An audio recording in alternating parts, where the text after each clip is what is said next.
Hi everyone, today we're going to talk about chapter 4, nutrition, enzymes, and metabolism.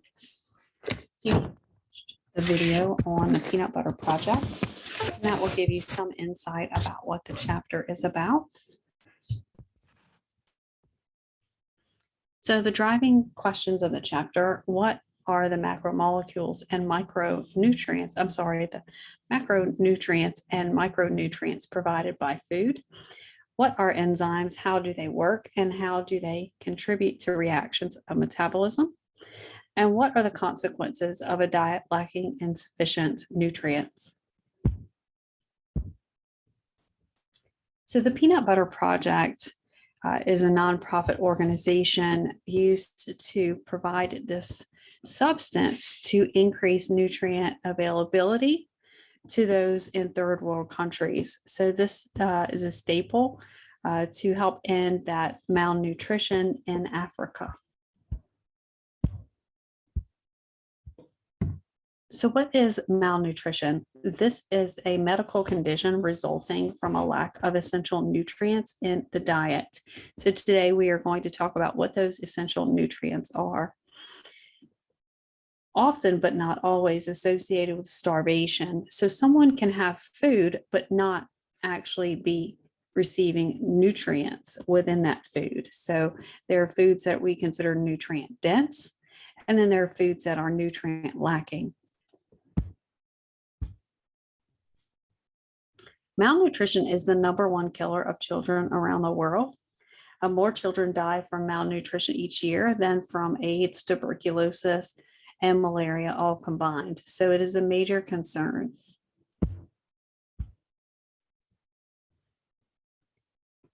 Nutrients are the chemical building blocks our bodies need to live, grow, and repair themselves. They can also be broken down to provide us with energy. We need energy to do work. This powers activities. This helps build muscles. This helps build other proteins and our DNA for our cells to divide and for us to grow.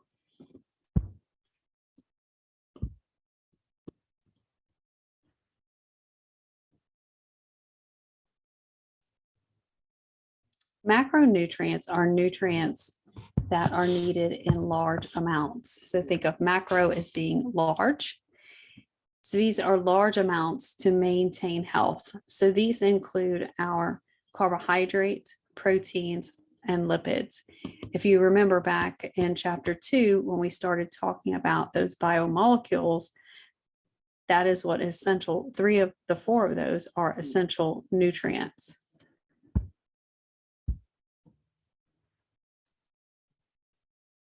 So let's talk about where we get our macronutrients. We need these macronutrients in a variety in our diet. So our diets must include vegetables, healthy oils, grains, meats, and dairies. And they need to be combined in a certain order so that there is a well balance among these. And when we're looking at fats, they need to be the healthier fats and not these heavy saturated fats.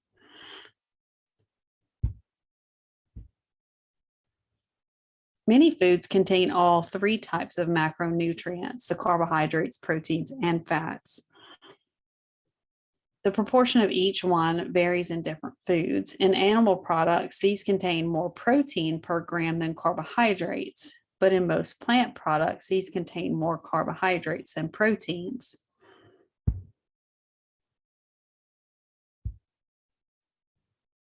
So let's look at these macronutrients and where we can find the most essential macronutrients in what we eat.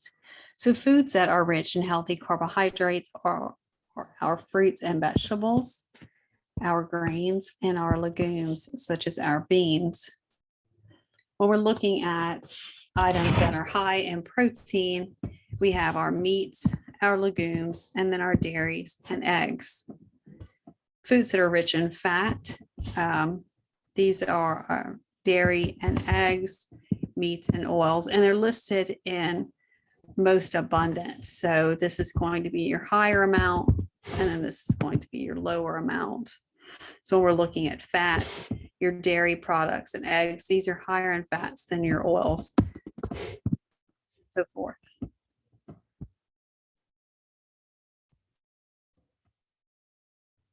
Macronutrients provide our cells with building blocks for molecules or other macromolecules.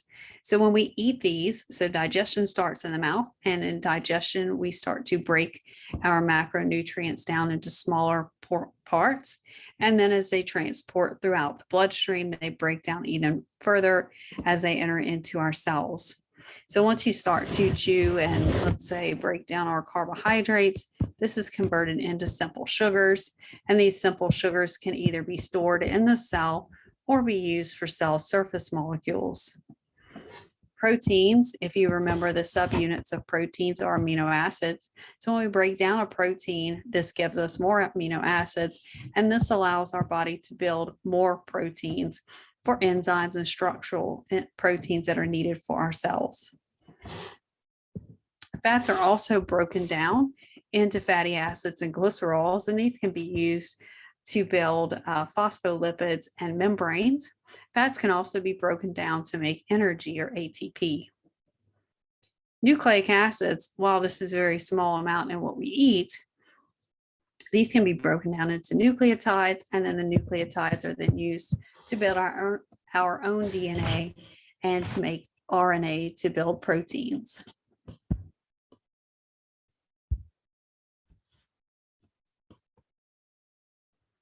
So essential nutrients, these are things that our cells cannot synthesize on their own.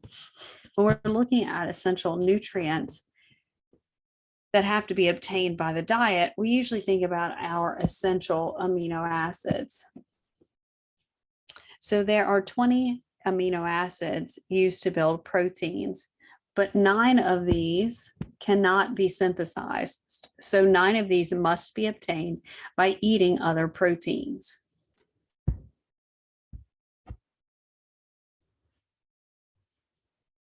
The ready-to-use therapeutic foods have these amino acids, all 20 of these amino acids available, these essential nutrients and these essential macronutrients, whether it be micro or macro, they're all available in that ready-to-use therapeutic food, such as in that peanut butter.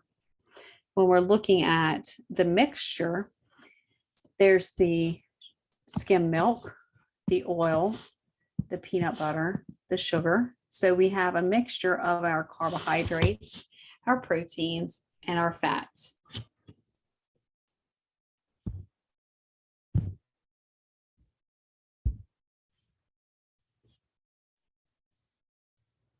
So malnutrition actually occurs over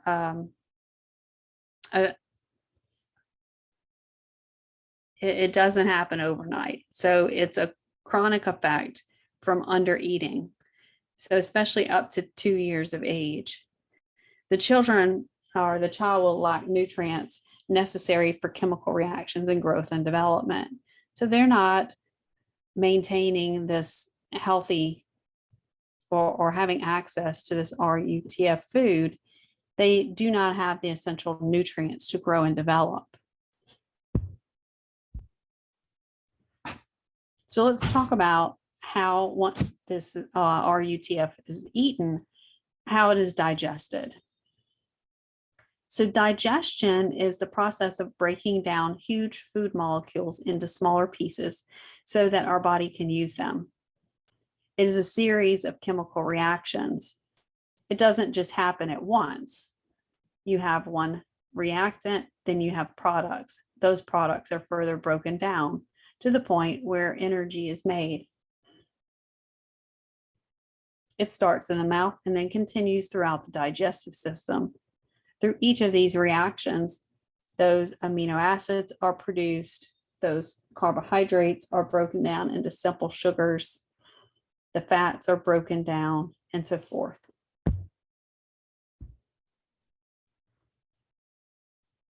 All these series of breaking down requires enzymes. Enzymes are required to help speed up these reactions so that the food just doesn't sit there. If we were to wait on food to break down on its own, it would never break down. Our body would start to reject it. When we look at enzymatic processes, there's 2 main processes. There's a catabolic process, here and an anabolic process here. Think of kata meaning catastrophe, as breaking down. A catabolic reaction is when an enzyme breaks down a substance. An anabolic reaction is when an enzyme connects to substrates to make a substance. So one is building and one is breaking down.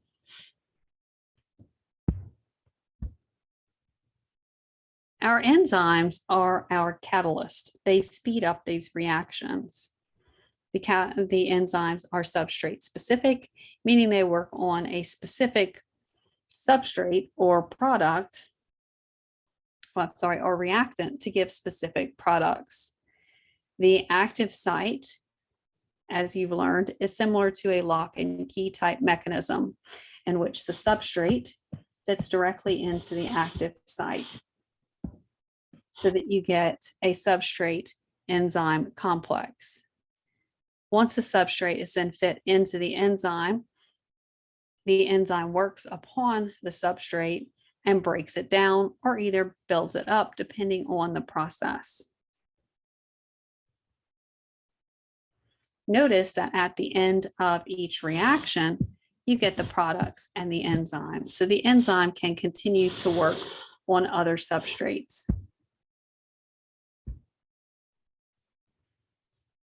So we said that these enzymes catalyze reactions or speed up reactions. What does that mean? It means it lowers the activation energy, the energy to get it started. So when we look at these two comparisons, comparison 1 versus comparison 2, this is without an enzyme and this is with an enzyme. The process of the reaction will still occur, but it will take much more energy, okay, without an enzyme. So when we look at without an enzyme, think about raising that bar a little higher. We know if we raise the bar higher, it's going to take a lot more energy than if the bar was lower. There's a lot more energy to get way up top before it comes back down. The same thing here, but with an enzyme, the amount of energy invested is a lot less. Energy or reactions that take less energy are more favorable to the system or our system, and they're more likely to occur if less energy is put into the reaction.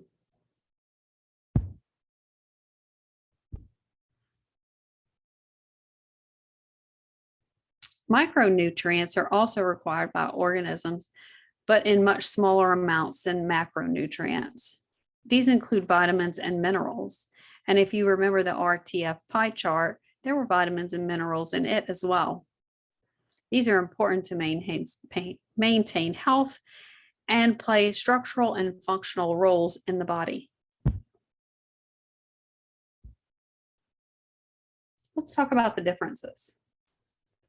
Minerals are inorganic elements required by organisms for normal growth, reproduction, and tissue maintenance. Things like calcium, iron, potassium, and zinc. All of these are minerals. Vitamins are organic molecules.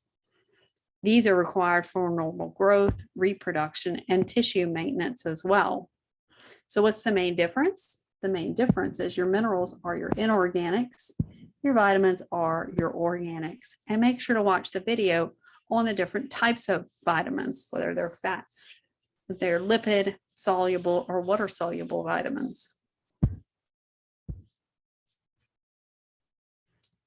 Again, your macronutrients play structural roles, such as the calcium here.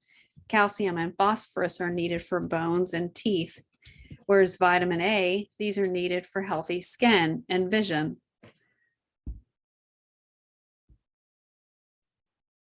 Micronutrients can also play an important role in assisting enzymes. Coenzymes, such as vitamins B9, can be used to increase the efficiency of an enzyme. A coenzyme can react with an enzyme, which increases its ability to work upon a substrate.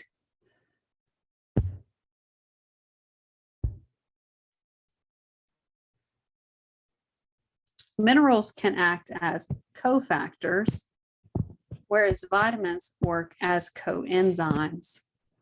Hey, remember your minerals, these are inorganic, and your vitamins are organic. Both of them help or assist enzymes in their function, but specifically cofactors when they're inorganic and coenzymes when they're organic.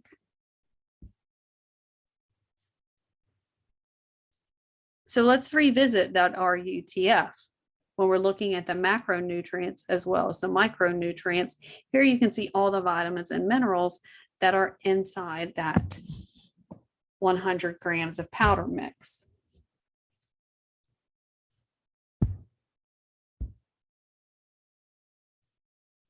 It's important to keep a balanced diet for all of us. Most nutritionists recommend that fruits and vegetables and whole grains make up the largest portion of our diet. This kind of diet provides the macro and the micronutrients that we need.